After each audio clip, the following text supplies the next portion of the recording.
All right, so we're gonna go through this pile of questionable tweezers that we make at Garnet Lash Studios. Basically what happens is during lash appointments, we have a designated spot for tweezers that maybe aren't performing as expected or have been dropped. For example, many of you might have seen tweezers that look like, I have it, like, where was that really bad one? Right here. Ah, there it is.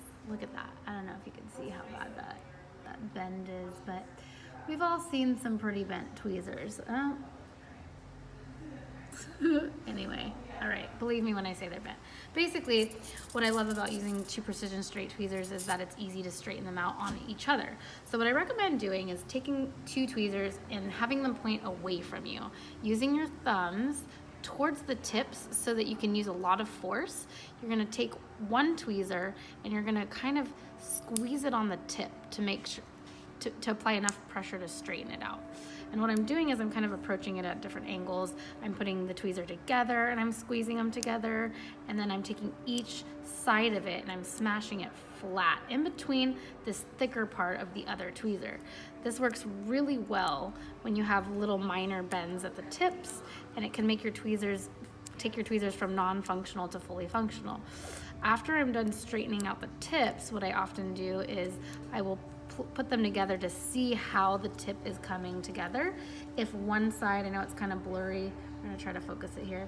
If one side is longer than the other, and that can happen from multiple bends and it just kind of chips at the tip, those tweezers might be time to throw away, they might be trash. But if they do line up at the same point at the very end after you straighten out the tips, these tweezers can work perfectly again. And sometimes what you want to do, if the bend is going outwards, you can take the tweezer and kind of straighten it, kind of an inwards motion to kind of bring the tweezer tip back in towards itself.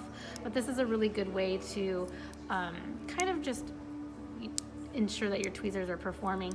Also, this is something that you want to do during your appointments. If you get any adhesive buildup on the inside of the tips of your tweezers, you kind of do the same thing. Turn them away from yourself because you want to use your thumbs, and you're going to scrape that adhesive off. If you have any adhesive buildup, you'll notice that sometimes lashes stick, there's static in the appointment, or the extensions don't want to come off of your tweezer. That's usually because there's some adhesive buildup. So I would highly recommend kind of doing this maintenance through all of your tweezers once in a while, tossing the ones that don't work anymore and replacing them with new ones.